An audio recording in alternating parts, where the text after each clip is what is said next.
But first, did the stress of planning your wedding sound the death knell for your relationship? Did you break up before you actually made it up the aisle? And if you did, what was it that did for you? Was it the stress, the cost, the relatives, her obsession with getting every detail just right, his reluctance to lift so much as a finger? Planning a big day comes fifth in the list of the top stresses in life after the death of a loved one, divorce, moving house and bankruptcy. Bankruptcy, weddings, it kind of follows nicely. Dealing with the costs alone are enough to have you cracking up. 20 grand is the average cost for a wedding in the UK, at the UK. And then comes the family politics, parents slagging off your intended and so on. Did you have a stepmum sitting next to original mum on the top table? And yet Simon Cowell, sucker for punishment, is planning not one but 4 weddings later this year. If planning your wedding did for your romance, we'd love to hear from you. I know Brendan and I are both after any tips you might have. But first, this happened to you, didn't it, Kirsty? Yeah. No, it's fine. It's fine. We're all over it now. So what happened? No, we were due to... We got engaged and we were due to get married and we started prepping everything. We went around looking around venues and taking our parents and... I actually think the reason he... God, I'm really embarrassed in case he's watching. Hopefully he'll have a job. And he just turned into a complete moron, and I think he... I actually think he only proposed to me because of pressure, because we've been going out for so long and all his friends were already married, and a lot of our friends were already married. So it was the machinations, all the effort you have to go into the wedding actually made you... But absolutely, and we ended up problems. breaking up over that. But I do think that it's a massive pressure. It is a massive pressure, but, I mean, I would do it very differently now. I would run away, like yourself. Okay. And do it somewhere very quiet. But, Brendan, you have decided to do it at home, in this country. Yeah. Stress-wise, how's it going?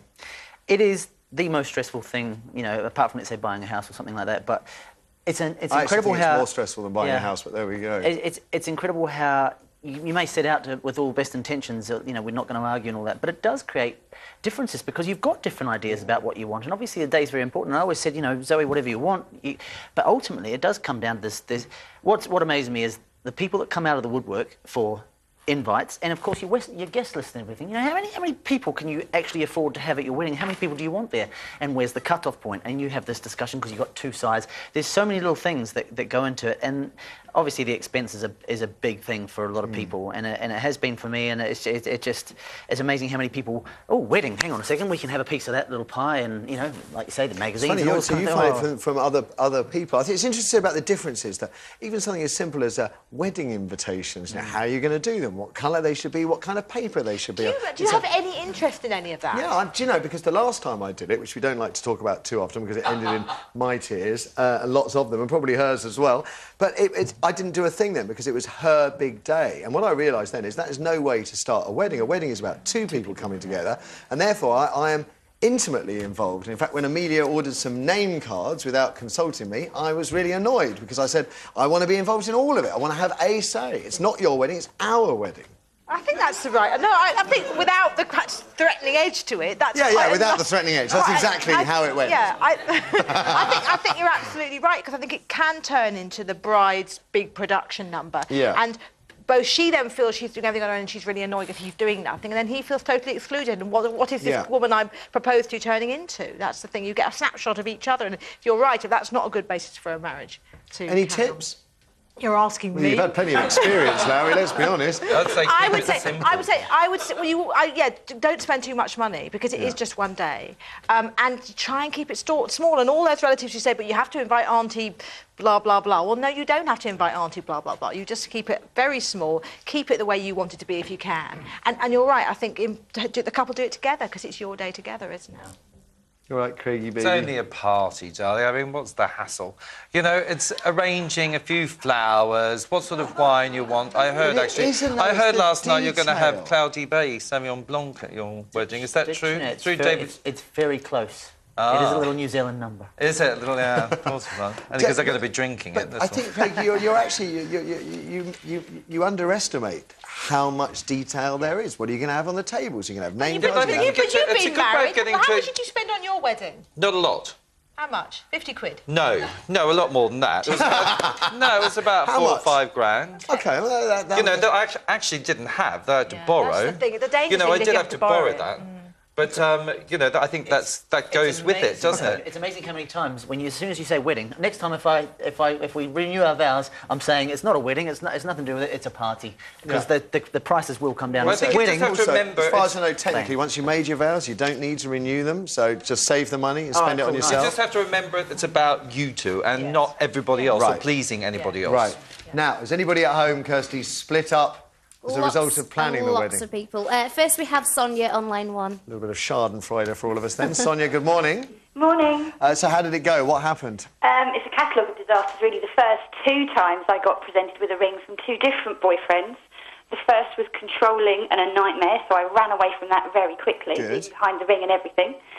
The second one, it was just wrong for me. He wanted me to give up too much of my life and my career. Right. And I just wasn't ready. So again, I ran away. You're not going to do it again, though, are you? No way, he's amazing. We've been together for 5 years now, and he proposed September 29th of last year. We both work away a lot, so we haven't really seen each other a lot, and managed to plan a wedding, and we're due to get married on May 1st, this one coming. But because he's working away at the moment, he's in America and can't get home. He was meant to be on a plane today. So we don't know. Do you think a higher power may be trying to tell you you're not the marrying type, Sonia? I don't know, I'm just asking. I mean, 3rd time unlucky. I mean, heavens. I know, isn't it? It's mad. I mean, the mantra we've had all the way down the line is that I'm not marrying myself, and he has been. We've both, every decision we've made together. Good. Our friends and his family have been absolutely amazingly supportive. Good. Has it caused arguments, wedding cakes. I mean, it's amazing. It's been really, really good. Sorry, go on, Brendan. Has it caused any arguments? Not even little ones. Monster. Yeah, there you go. Everything like you were saying about people come out the woodwork about, well, they should be invited. I'm not going if they don't get an invite. Ridiculous. Yeah. And it's just been a case of stay true to ourselves and what we want, and just keep reminding yourself, don't feel guilty for that, and do what you want. All right, Sonia. I'm going to keep my fingers crossed that your fiancé does come back. You never know. You never know. As far as I understand, I heard this, I don't know if this is true, that the people that have missed their flights because of the cloud, they will be at the back of the list, and that people who have booked their flights, as they're coming up, they will be serviced as if there were no delays. I don't know if that's true, something I heard. Let's have another, please, Kirsty. OK, at line 2, we have Siobhan, and she's a wedding planner. Oh, Siobhan, good morning. Hello, Matthew. Hi. So what are your tips, then, Siobhan? Well, I think the unfortunate thing about it is that most people do find it a stressful situation, and it should be a happy one. And I think it was really interesting listening to all the panel and their sort of different experiences, from Kirsty saying he turned into a moron. It is that you have these kind of expectations of each other, and part of planning a wedding is almost you discovering things about each other, just like you were saying about the place cards. But suddenly you've got these opinions that perhaps might not match.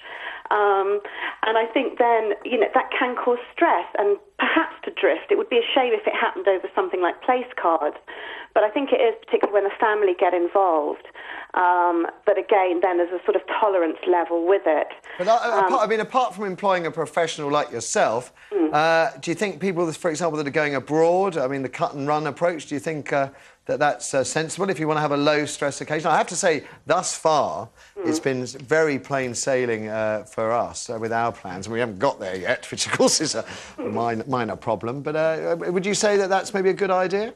I think it is, and more so if it's about sort of family involvement. People have fragmented families, and that can kind of cause friction in the lead up to the day, who's involved and who isn't and who's invited, in which case, definitely, I would agree, go, because ultimately it's about the two of you. And I think when you're saying so far it's been about the two of you, for you, it's because the two of you have been so involved in it. But it's also, a wedding is also very much a family occasion. It's a celebration of family. Absolutely. And it is sometimes, if you've got a big extended family, it can cause a lot of hurt if you say, actually, we're going off to get married in blah, blah, blah, and they're not coming to the wedding. Well, that's the problem, isn't it? So I'm shipping mine out, but luckily I have a very small family, which makes it a lot more, cost-effective. Whereas, if you had a huge family, it would be impossible, or we wouldn't be doing it in the Caribbean, we'd be doing it in France. The good news is, with this whole, arguing back and forth thing, good point, it does actually bring you together ultimately, and hopefully, if you can get past all that nonsense, didn't work then you for do Kirsty. actually... Well, he was a moron. He was a moron. You are learning something about the other person that you're marrying, aren't you? Whether they like You're gathering all those things you'll laugh about in years to come. Well, hopefully. The time you round over their name cards. Listen, we've got to move on.